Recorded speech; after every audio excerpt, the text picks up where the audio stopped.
A través de esta Carta de Madrid, apoyada por diferentes líderes políticos y sociales con visiones e ideas distintas e incluso divergentes, queremos afirmar que el avance del comunismo supone una seria amenaza para la prosperidad y el desarrollo de nuestras naciones, así como para la libertad de... Tranquilo, ¿qué pasó? ¿Qué estás leyendo? Pues que yo ya estoy convencido, gilipollas, hombre. ¿Pero qué estás leyendo? Pues la Carta Madrid, ¿no? ¿No viste que vino el niño Santiago? No, si hasta te cambió la Vox. Ay, sí, ¿verdad? Ay, sí. Estás loco, Ay, man. qué gacho. Deja de leer esas porquerías. Ay, güey, pues Ya andas, ahora sí que te pusiste muy blanquiazul. Ay. Mejor quedémonos en un tono más azul. Ah, pues sí. Venga. ¿Quieres azul? Sí, venga. Azul Alzaga. Qué honor. No, ¿cómo? Bienvenida al Yo no Averno. puedo creer. Muchísimas Bienvenida. gracias. Qué emoción estar aquí con ustedes. Unos amigos. Unos amigos que te presento.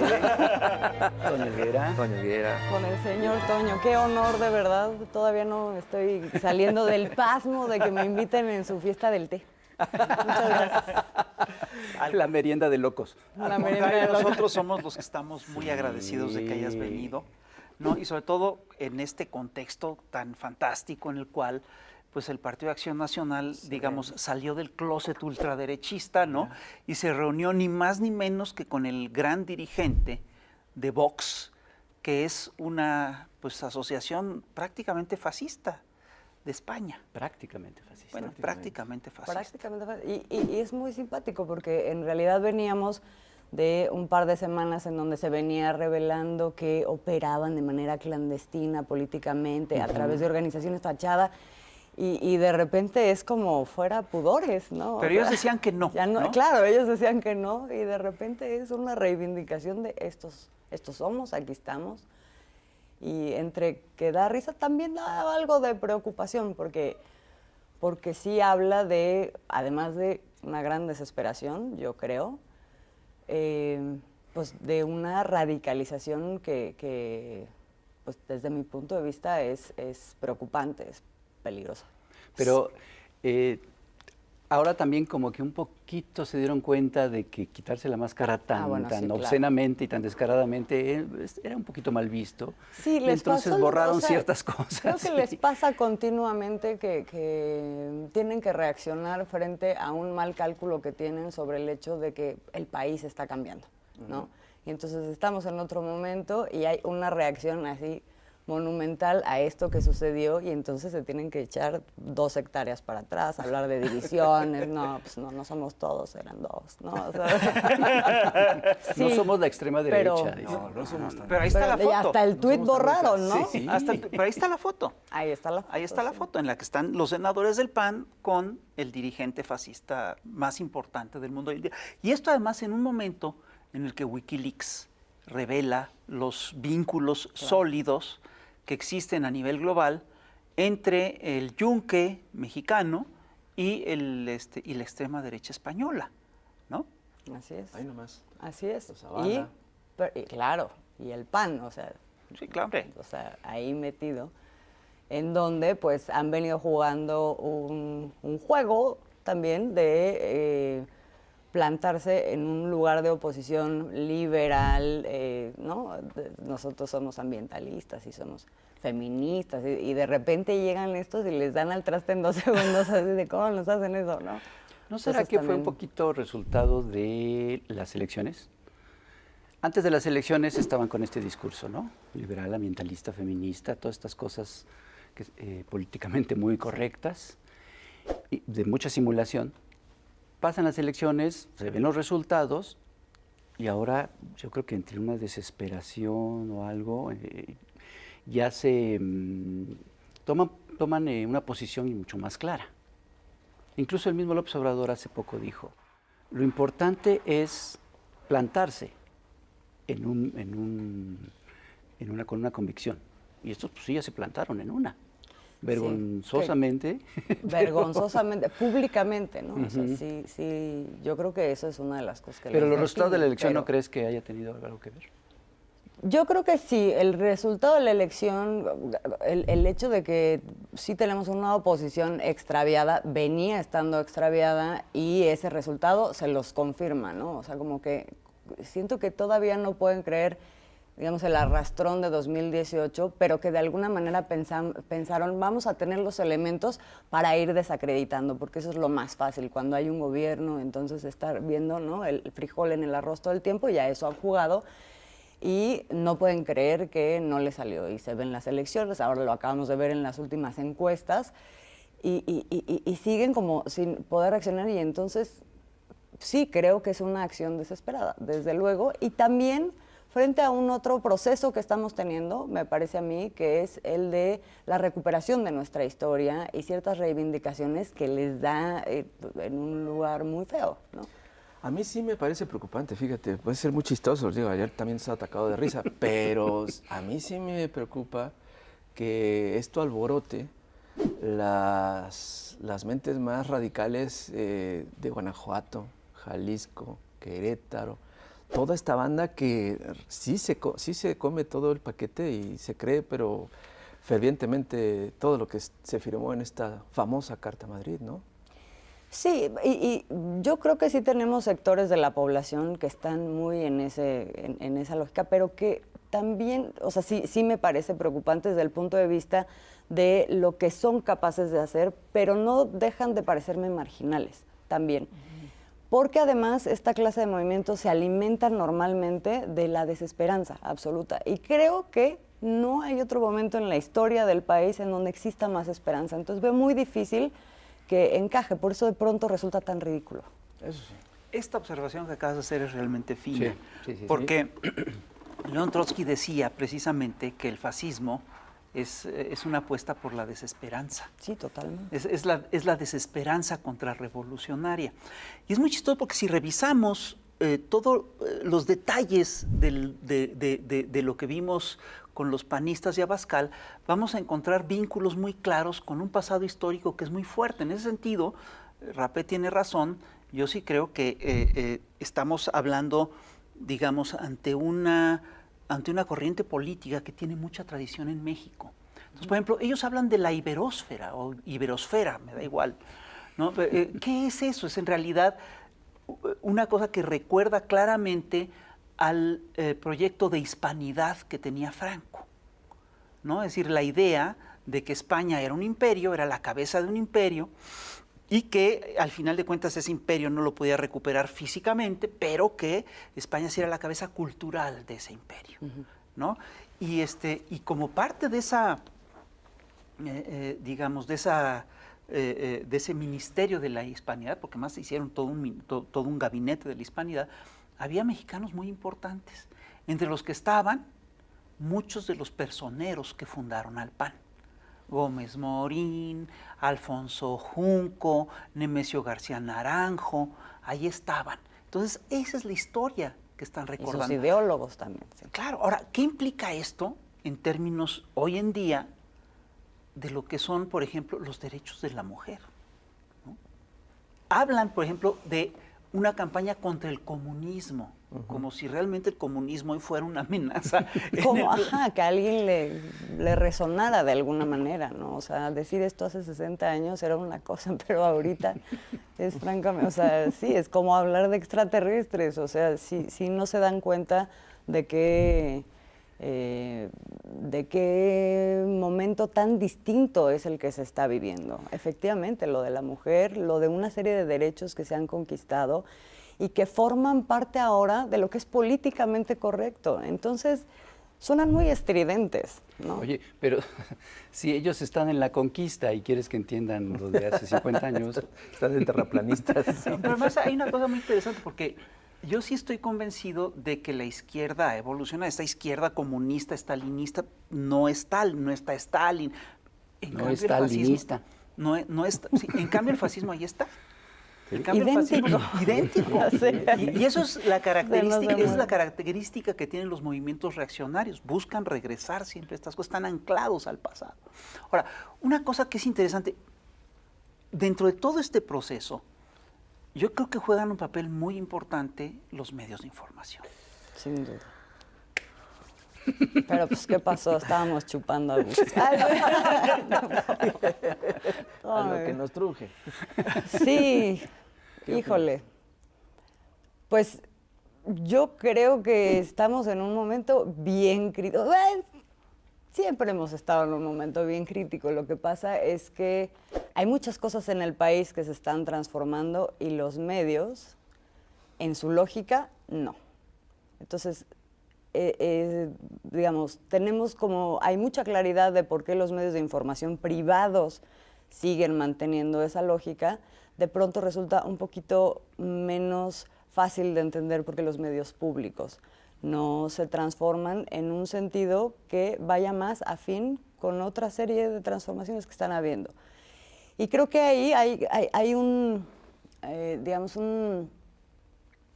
conflicto, es decir, de que no se termina de definir qué cosa es un medio público, para qué sirve un medio público, y esta diferenciación entre el medio público y el medio, digamos, de gobierno, eminentemente de gobierno, ¿no? Y como existe ese conflicto, igual que de pronto existió en el periodismo más progresista, así de, bueno, y ahora estamos frente a este gobierno, ¿y dónde nos situamos? ¿No? O sea, ¿dónde nos situamos para no ser gobiernistas? ¿Dónde nos situamos para no ser voceros del presidente? Pero lo que se pierde ahí, a la hora en que se desdibuja un poco el papel de los medios públicos, es que tampoco está habiendo la capacidad de promover una cosa que no estamos hablando de un gobierno, es un proyecto. ¿Qué sociedad queremos ser? ¿Con qué nuevos valores? Y a la hora de que se ponen nada más como si fuera una cosa que sale de la boca del presidente, entonces, pierden el sentido. Cuando hablamos ahora de democracia, que defendemos, cuando hablamos ahora de la igualdad, de lo que tiene que ser un gobierno ético, de cuál es la función de un gobierno, a diferencia de en otros momentos. O sea, creo que ahí tendría que haber una posición en los medios públicos y no necesariamente está habiendo. Responden mucho a la forma y al sistema de operación del viejo régimen. O sea, de hecho están poblados por la gente del viejo régimen, ¿no? Tenemos que irnos a otra galaxia. ¿A un universo paralelo? Sí, y Qué barbaridad. regresamos. Va a estar el fisgón. Oh. Los físicos cuánticos han detectado que en México la represión, las patadas y las narices rotas también se mueven en universos paralelos. Universos paralelos. En un universo, unos migrantes centroamericanos fueron agarrados a patadas por un agente de migración ante la mirada de la Guardia Nacional, que no hizo nada por parar la agresión. Este abuso es indignante y obliga a revisar la actuación del Instituto Nacional de Migración. En otro universo, hace unos días, en la Ciudad de México, los medios denunciaron que la alcaldesa recién electa de la delegación Álvaro Obregón, la panista Lía Limón, había tratado de entrar al Congreso de la Ciudad de México, pero que la policía le cerró el paso y le rompió la nariz. El PAN y sus aliados denunciaron que estaban ante un acto de brutal represión. Acusaron a la jefa de gobierno de la Ciudad de México, la morenista Claudia Sheinbaum, de golpear alcaldes de oposición y exigieron la renuncia de altos funcionarios capitalinos. En otro universo paralelo, uno que está pegado a ese, se documentó que quien pidió que los cuerpos de seguridad de la ciudad se apostaran a las puertas del Congreso y no dejaran entrar a nadie fue la presidenta de la mesa directiva del Congreso local, Ana Patricia Báez Guerrero, que es legisladora por el PAN. Las redes sociales publicaron unos mensajes de WhatsApp en los que se lee claramente que grupos perredistas de Tlalpan, aliados al PAN, citaron a líderes locales para bloquear al Congreso de la Ciudad de México ese mismo día. En otros videos que se subieron a redes sociales, se ve que los policías no se lanzaron contra la alcaldesa. En las imágenes vemos que los policías solo traían escudos, que estaban desarmados y que pedían tranquilidad a los que querían entrar al Congreso. ¿Por qué una diputada panista mandó que la policía cerrara las puertas del Congreso cuando su colega de partido, la alcaldesa, quería entrar? ¿Es que acaso no se hablan entre ellas? ¿Acaso militan en el mismo partido, pero en universos distintos? ¿Para qué citaron los perredistas aliados del PAN a cerrar el Congreso de la Ciudad de México ese día? ¿Es que acaso los perredistas no se hablan con sus aliados de la Ciudad de México o es que viven en otro universo? ¿Por qué Lía Limón no hizo simplemente una cita para que la recibieran? ¿Acaso está en una realidad paralela? ¿Por qué la derecha, que siempre se queja de que el gobierno capitalino es excesivamente tolerante con los manifestantes, ahora denuncia a este gobierno de represión? ¿Estamos ante un caso de universos paralelos o estaremos ante un montaje de manual? ¿Es que la derecha mexicana ha hecho alguna vez un montaje? ¿No se parece esto a lo que hacía el ultraderechista Juan Guaidó en Venezuela? ¿No será esto parte del calentamiento de calles que plantean los golpes blandos? Pues seguimos en Chamoco TV, estamos platicando con la periodista Azul Alzaga. Azul, antes del corte estábamos hablando sobre los medios públicos y los medios privados. En los regímenes anteriores, en el régimen anterior, en los sexenios anteriores, finalmente los medios públicos funcionaban como, perdón, los medios privados funcionaban como los medios públicos del gobierno en turno. Sí. Eran sus gobiernos, eran sus voceros, había una connivencia total entre los medios corporativos y la presidencia. Ahora es distinto, no solo es distinto, ahora la presidencia actual tiene al 99% de todos los medios privados y corporativos en su contra. Por eso a mí me parece sorprendente estos números de aprobación del presidente que se dieron a conocer estos días, no por los números en sí, sino porque fueron esos números con todos los medios en contra. ¿Qué papel tienen ahí entonces? Ya nos hablabas un poquito de esto, pero ¿cómo es la relación entonces los actuales medios privados contra los medios públicos? ¿Qué capacidad tienen de movimiento, de capacidad de movimiento?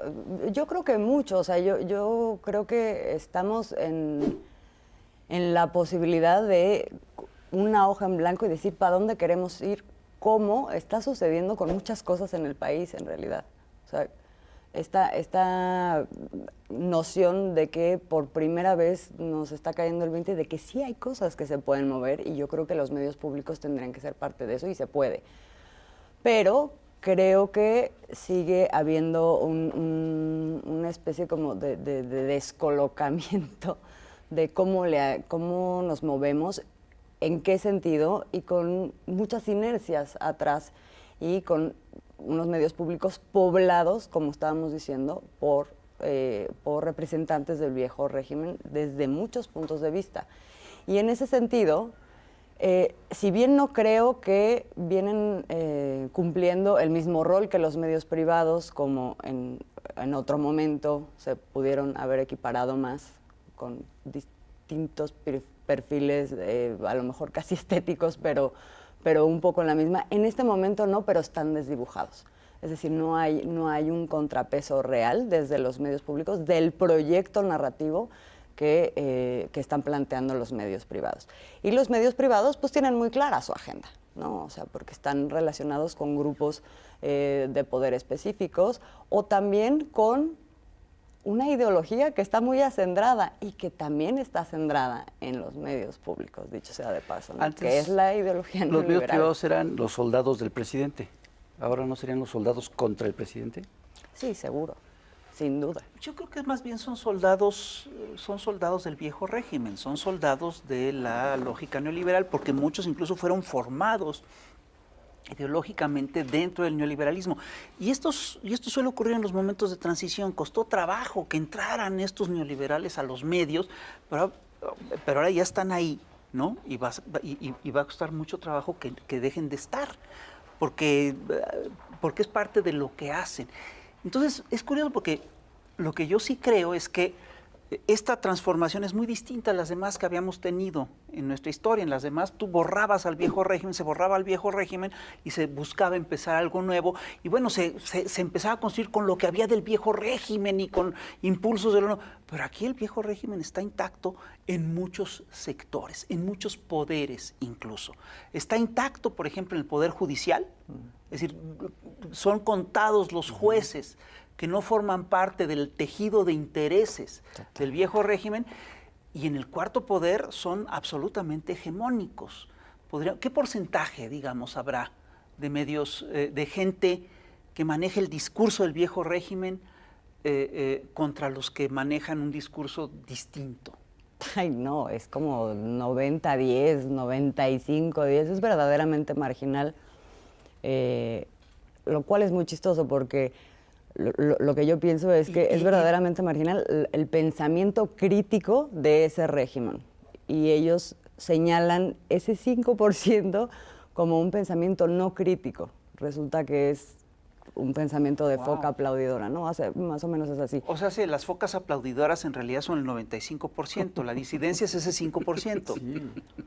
O sea, pero lo ven al revés, ¿no? O sea, la foca aplaudidora, claro, es el que tiene el pensamiento crítico contra el régimen neoliberal y todas sus implicaciones, porque decíamos, es cultural, es sistémico, es de forma de gobierno, es de forma de operación de todos los ámbitos de la vida privada y pública.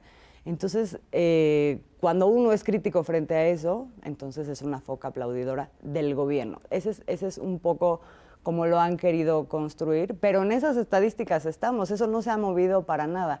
Y es parte, yo creo, digamos, por eso tampoco me resulta una tragedia, porque es parte de la propia naturaleza de la transformación que estamos viviendo, porque es una transformación que viene acompañada de una verdadera noción democrática y no autoritaria. Entonces, no les voy a imponer ahora medios cómo tienen que hacer, pero entonces... Pero si es un tirano y un dictador y represivo. Es un tirano y un dictador muy particular que va a poner a votación de la gente si quieren que se vaya o que se quede, ¿no? ¿Y qué crees que sea, cuál crees que sea la fórmula para transformar a los medios públicos? Que este 5% se convierta en un número más grande. Porque a mí me gusta, por ejemplo, el noticiero que te echas con el buen Becerra, Juan. Con el buen Juan. Me parece súper divertido y precisamente hablo de los hábitos de consumo de la población que todavía arrastra una inercia y le es fiel todavía a las demás televisoras y se siguen anunciando los gritones y los... ¿Qué pasa? Pero la caída de audiencia de esos sectores y la caída de credibilidad de esos sectores es brutal, ¿no? Yo creo que tendría más audiencia y obviamente estos sectores que además tienen más credibilidad. El noticiero ustedes tienen bastante credibilidad y perdón, es bastante serio, es muy serio. Yo considero que es muy serio. Sí, es muy serio. Es muy serio. No, es muy Aunque serio. nos divertimos mucho también. Y se nota. Pero sí tenemos, digamos, esas ganas. Pero creo que también no podemos seguir digamos, la lógica de solo ubicar las cosas dentro del universo de las televisoras, porque estamos también en otro momento y los consumos de contenidos también se están dando en otras plataformas y bajo otras formas de consumo, es decir, no a partir de una programación, sino en el momento en que... Entonces, eso hace que sea como muy distinto la forma en que podemos medir, podemos planear y podemos hacer digamos, una ruta crítica de cómo transformamos esto. No es nada más a partir de las televisoras. Y, por cierto, o sea, una de las grandes competencias de todas esas, la mayor, definitivamente es la mañanera. Y con todo el éxito del mundo, ¿no? O sea, los niveles de consumo de la mañanera, partiendo de la base de que es un noticiario oficial, son inauditas. Uno nunca se imagina. Y la credibilidad que tiene la mañanera también es inaudito. O sea, eso nunca, por supuesto no lo habíamos vivido, tampoco habíamos tenido mañaneras.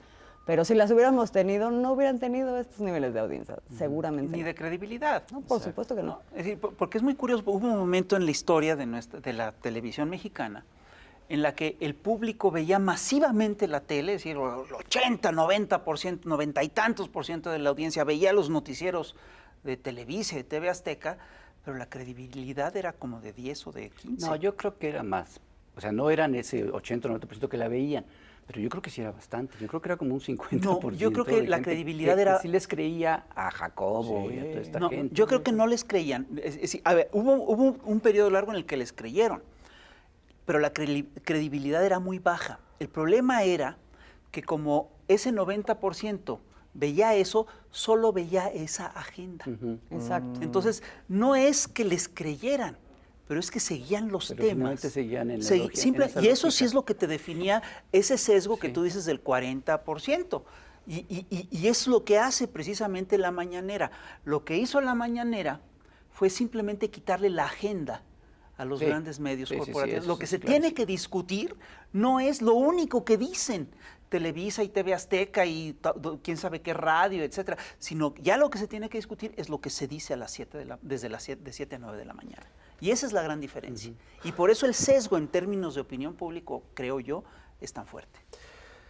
Estamos aquí en Chamaco TV y ahora en YouTube, platicando Ya con estamos en Azul YouTube. Alzaga, bien contentos. Bien de que contentos, nos estés felices acompañando. de Oye, y contentos. hablábamos de la televisión, de que era la reina, ¿no? La televisión era la que la veía el 90% de la gente y ahora ya se enfrenta, bueno, a esta crisis de credibilidad y de audiencias, sobre todo por el Internet, ¿no?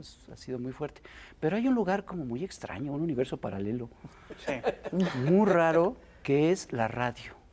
Sí, es un universo. Ahí paralelo. sí, yo casi no la escucho, cuando la llego a escuchar, sí de veras que todas las opiniones son muy salvajes, muy fuertes en contra 100% del de gobierno, las pero opiniones son casi muy el salvajes y muy 100%, o fuertes, sea, sí. es increíble. Sí, No es hay un ahí- extraño monstruo. Yo la verdad es que tampoco entiendo muy bien, o sea, cuáles son las grandes diferencias en términos de su administración que hacen que sea, o sea, tiene una libertad sobredimensionada en su capacidad de emitir una narrativa editorializada al máximo. En la televisión se cuida más, está más simulada, ¿no? La radio es verdaderamente salvaje. Oye, Azul, y hablando de este tema de la radio, ¿cómo ves la credibilidad precisamente con lo que se oferta? Pues yo, en la radio, específicamente en la radio, yo creo que tienen un consumo, una población muy particular, que es generalmente la que trae coche, ¿no? O Sí. sea, la radio está como... Entonces, pues es una clase media, determinadas características, y creo que ahí, radio y televisión, es donde ha penetrado mucho más justo ese discurso que sigue acendrado en el viejo régimen, ¿no? Pero creo que a nivel de comunicación el universo, decíamos, está más amplio, no nada más por las redes sociales, el internet y todo, sino porque también la transformación que estamos viviendo ha hecho que se pueda vivir la comunicación desde una serie de acciones que le hacen sentido a la gente. Cuando, por ejemplo, ve la mañanera, el presidente dice eso, es cierto. Desde mi punto de vista es la primera vez que tenemos un gobierno que dice y hace. Y eso genera mucha certidumbre.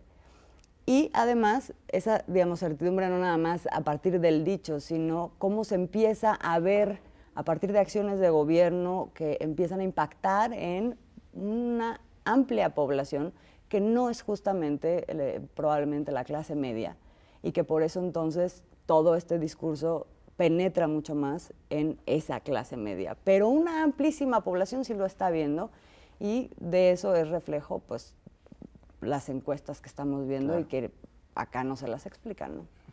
Bueno, y eso nos Es remite otra forma de comunicación con acciones. Claro. Exacto. Y nos remite a otro tema que es muy delicado, que es el tema de la objetividad, porque si tú revisas cómo se llamaban o cómo se llaman todos los noticieros de los grandes consorcios, todos tienen un nombre que apela al objetivo. Hechos, 24 horas, minuto a minuto, tal. Y sin embargo, en realidad, pues no te presentaban hechos, sino que te presentaban narrativas muy sesgadas, ¿no? O te las siguen presentando, perdón. Y es curioso porque eso mismo ocurre con estos comentaristas que se presentan como la gran objetividad, la gran autoridad, y te empiezan a dar unos discursos que tú dices, bueno, pero es que esto está sesgadísimo, esto no tiene ni pies ni cabeza. Y acaban convenciendo, por ejemplo, a la gente, acaban, a partir de machacar el discurso, acaban, por ejemplo, convenciendo a la gente de que le conviene que le bajen los salarios, de que le conviene que, que las horas de trabajo sean más largas, que eso va en su beneficio, ¿no? Entonces, bueno, eso va contra toda lógica. Y sin embargo, el discurso es muy estructurado y así funciona, ¿no? Sí. Sí, pero también creo que eso está cambiando.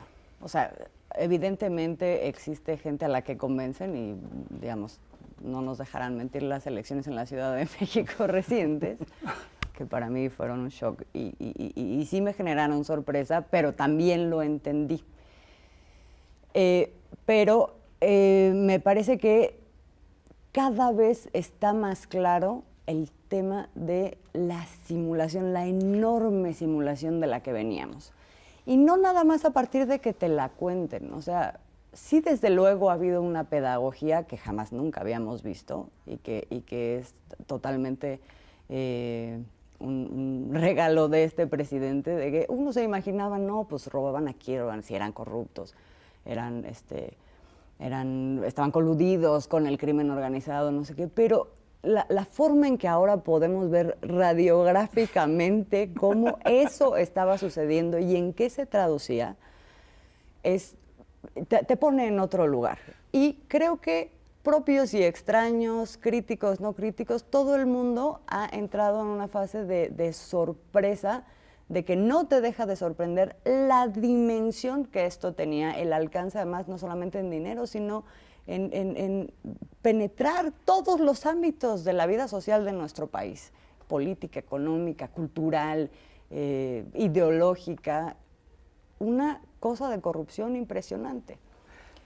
Y tú hablabas de simulación, y acabamos de ver una cosa muy impresionante, que es el evento frente al Congreso de la Ciudad de México. Uf. ¿No? Perdón, y además sobre eso fueron los universos paralelos. Es un caso increíble porque es decir, si no hubieran estado las redes sociales, y dentro de las lógicas del viejo régimen, lo que hubiéramos visto es a una senadora, a una alcaldesa, perdón, con la nariz rota, enfrentándose a una policía y con la nariz rota y tal.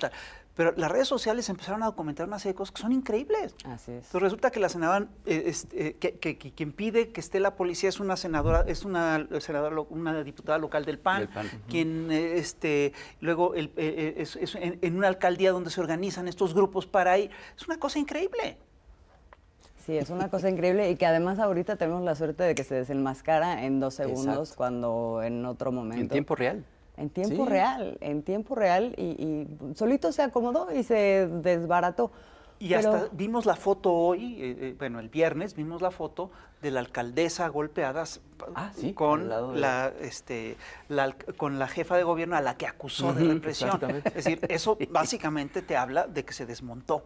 Pues sí. el fusible, ¿no? Por eso te digo que están desesperados, porque un poco cada acción de gobierno ahora y cada explicación del contraste con el régimen anterior es como una cachetada que está muy bien documentada, los medios corporativos y los analistas políticos pero porque, claro, hubo se toda una resisten a esto. Ahí. Es impresionante cómo fuera de toda lógica y de todo análisis de sentido común se siguen resistiendo a eso y siguen escribiendo y hablando y opinando con base en premisas falsas que cada vez son más absurdas.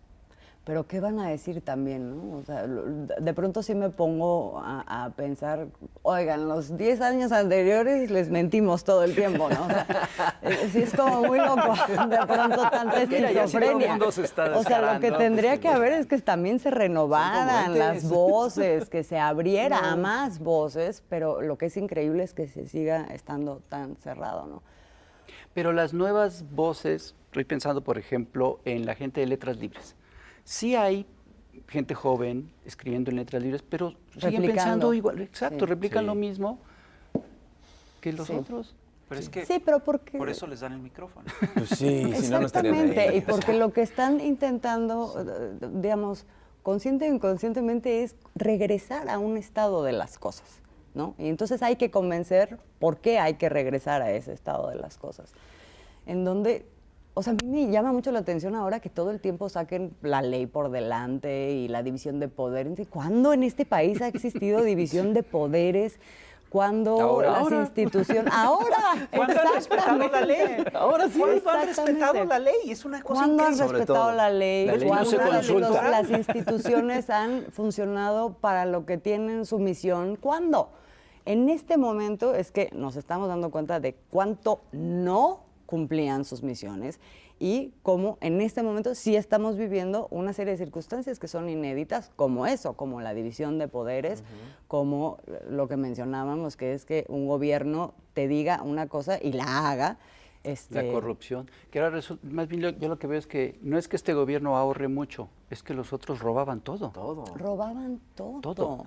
O sea, es inaudito, de verdad, hasta uno pensaba en la campaña, no, pero ¿cómo? O sea, además de la austeridad y además de la honestidad y el combate a la corrupción, ¿de dónde más vamos a sacar dinero? O sea, proyectos productivos, qué sé yo, ¿no? Porque pensabas Que robaban, que era importante, pero no tanto. o sea, y robaban, pero Que se robaban lo algo. que ahora vemos en términos de números, Sí. por condonación de impuestos, por fraudes, por todas las contrataciones de la manera en que se hicieron los cochupos, es impresionante cuando lo ves en números y cuando ves en lo que eso se ha traducido una vez que se libera este tema de la corrupción. Y ellos ¿no? acusan- O sea, el plan nacional de acusan vacunación. de lo que ellos ¿Cuándo mismos nos hubiéramos hacían? imaginado algo así? Nunca. Acusan al nuevo gobierno incluso a nosotros, Sí, claro. como periodistas, nos acusan de justamente lo que ellos sí hacían. Exactamente. Exactamente. Y entonces, pero sí están construyendo una narrativa que es curiosa y que está llena de mentiras. Por ejemplo, insisten una y otra vez en el caso de que si las casas de Ackerman o de Bartlett y todo eso, y tú Ah, revisas el material, y no hay nada detrás de eso, ¿no? Acusan, por ejemplo, insisten en el caso de el vínculo, el supuesto vínculo de López Obrador con el narco y ponen como prueba que si saludó a la abuelita de Ovidio y que si Ovidio lo soltaron, cuando lo que está muy documentado es que quien sí pactó con el cártel de Sinaloa fue Genaro García Luna y fue Felipe Calderón. Y las dos cosas que señalan así como prueba contundente no son pruebas contundentes, son una tontera. Es decir, eso de que saludó a la abuela, perdón, eso no prueba absolutamente nada. Es cuando mucho un acto de civilizado o diplomático o lo que sea. Es decir, no saludarla sí puede tener implicaciones de otro tipo, ¿no? Y sí puede implicarle hacer una grosería. Esas cosas sí podrían haber sido graves, ¿no? Pero Oye, yo leí insisten que- en el relato. Yo leí que a ti te daban no sé cuántos millones diarios. Sí, claro, no, llevan con eso desde hace quién sabe cuánto tiempo, y pues la diferencia entre lo que a mí me dan y lo que en realidad, es todo, es decir, yo no cobro un peso por hacer el trabajo por hacer el trabajo de formación política, no cobro un peso, no he tocado un peso, ni lo pienso tocar, no estoy en eso, y sin embargo la campaña está friegue y friegue y friegue. A mí me pasó una cosa muy chistosa, en un momento me inventaron un tuit falso, me sí, pusieron me un acuerdo. tuit falso, Ujú. y yo lo desmentí, ¿Es y entonces cierto? pusieron un verificado de Twitter diciendo que yo sí había borrado ese tuit. Ay, ¿No? no, Y luego puede ser. Twitter aclara que, que incluso el sistema de verificado ni existe ni tiene las herramientas para hacerlo, y todavía me lo citan. Ay, tú tienes un departamento, ¿no? Yo También tengo a te mí, están- El tema de la mentira. AMLO me regaló un departamento. Sí. Ah, ¿en serio? Sí, yo Pues quiero saber dónde está. invita, Ya no quiero pagar ¿Quién nada. está no le han dado la usurpando? dirección. Los están engañando a ti y a AMLO. Hay alguien que está disfrutando ese departamento y que no No eres te tú. dieron las llaves, mano. Azul, ¿cómo te va a ti con esto en redes? Sí. No te acusan, no te acosan. Yo creo que yo no tengo el tamaño de ustedes jovenazos. Tú eres más Entonces alta. todavía no me ha tocado. O sea, sí, de pronto, alguna vez, una campañita así, pero como de haters con respecto a algo que dije, pero así que me inventen casas por aquí, relaciones por acá, no. no. La verdad, he corrido con muy poco seguido. Es divertido, Entonces, pero es preocupante. se mantiene. Esas acusaciones son Es divertidas, divertido pero al principio, preocupantes pero luego aburre. porque a la larga se pueden prestar a justamente una guerra judicial. Ese es el problema de fondo. Sí, exactamente. ¿No? Porque las guerras judiciales así operan, con una campaña de medios y con Sí. acciones judiciales. Aquí no hay nada judicial, no hay nada comprobable, pero ya está la otra parte de la campaña de medios, ¿no? Oye, Azul, y bueno, hablando de esto, de este gobierno, que llega a la mitad, Llega a la mitad. los primeros 3 años, ¿qué crees tú que pase en los próximos 3 años? Pues creo que va a haber una guerra muy importante desde el punto de vista de la oposición. Esto que vimos de los alcaldes, así van a estar los alcaldes del Yo PAN creo que así van a los estar. 3 años, ¿verdad? Así van a estar aquí en la ciudad y así van a estar también a nivel, digamos, en el país para tratar de conseguir algo. Creo que la tienen muy difícil. O sea, efectivamente, cuando ahora Andrés Manuel en el informe de gobierno habla de que se sentaron las bases de la transformación y él menciona de manera muy específica cómo van a echar atrás ciertas reformas constitucionales que ya hicimos, que efectivamente desde el punto de vista estructural son una base de la transformación, los programas, los derechos a los programas para los viejitos, lo de la salud, las becas, todo lo que tiene que ver con la democracia también, participativa, en fin. Pero no es, cuando él dice, ¿cómo van a dar marcha atrás? Para mí no es que no puedan dar marcha atrás, digo, lo hemos Claro que visto, pueden, han claro que modificado la Constitución y le han dado la vuelta. No es que no lo puedan hacer, es que difícilmente podrán llegar, por lo menos esta oposición tal y como la conocemos, podrán llegar a estar en un lugar en donde puedan volver a Donde modificar, porque la legítimamente, gente no lo va a permitir. Y creo que esa es la gran apuesta de Andrés Manuel. Y creo que esa parte se vendrá solidificando además y consolidando en función de que también se van a ir consolidando, digamos, los proyectos del gobierno con los que en estos 6 años tendría que hacer el corte de caja, ¿no? Los grandes proyectos, el aeropuerto, ¿esto se refieres o? Creo que eso, digamos, es importante en términos de que además son proyectos cantados y tienen grandes beneficios, pero más que eso es el tema de la credibilidad de un gobierno, es el tema de las certezas que te da, es el tema de la dignidad con la que de pronto México ha pasado de ser este lugar que daba vergüenza, ¿no? O sea, en cualquier lugar del mundo a uno le daba vergüenza lo que decían de México y de dónde veníamos. Y ahorita estamos en otro lugar, a nivel mundial. Lo que pasa es que aquí eso pasa en blanco, ¿eh? O sea, en los medios de comunicación no se habla de los reconocimientos en el exterior, del liderazgo que tiene México en América Latina, la confianza, la posición en el Consejo de Seguridad, en fin, o sea, y eso todo habla de cómo se ha venido construyendo, digamos, la imagen de un gobierno que es coherente, que sí es honesto, que es digno, es soberano, en fin. Y creo que eso sí le pesa a la gente. Y creo que eso cada vez más lo puede ver la gente. A ver, pero yo tengo dudas al respecto. A Y ver. te voy a decir por qué. Por ejemplo, Lula terminó su gestión con un 85% de aprobación, lo cual es increíble. Evo y la economía en Sí. Bolivia.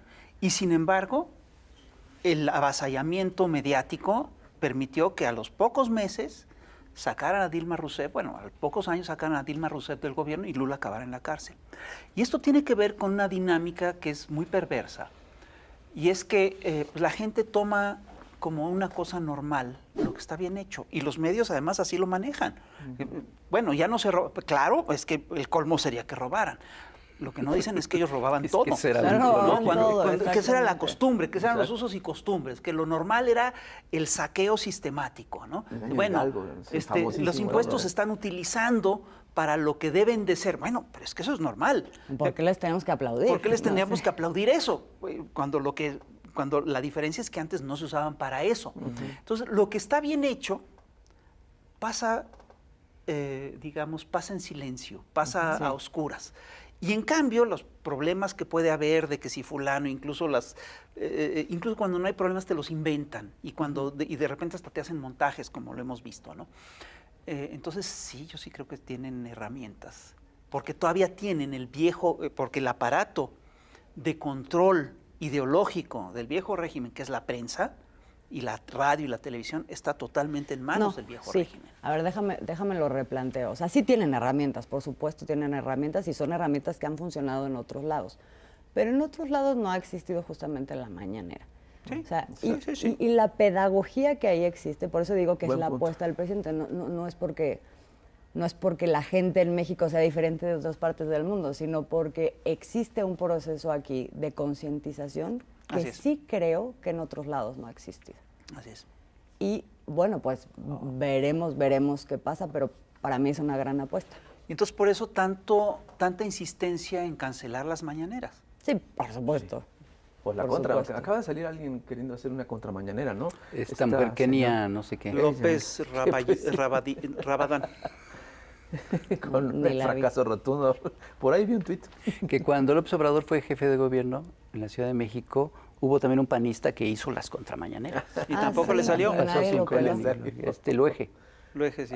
Es que sí, ¿no? Es cierto. Es que esa es otra. Tiene un Han- encanto. Todos estos personajes que lo detestan, lo han imitado, han tratado de imitarlo. Ah, pues Anaya anda el queriendo mismo Anaya, hacer ahí.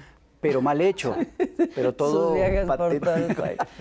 no les funciona porque, claro, no es totalmente impostado. Sí, y se nota. Pues sí. Y no solamente es impostado, o sea, sí creo que el conjunto, digamos, de atributos que tiene el presidente, pues no son fáciles de emular. Este programa sí estuvo bien pejezón. Sí, no, Súper. Pocas aplaudidoras totalmente.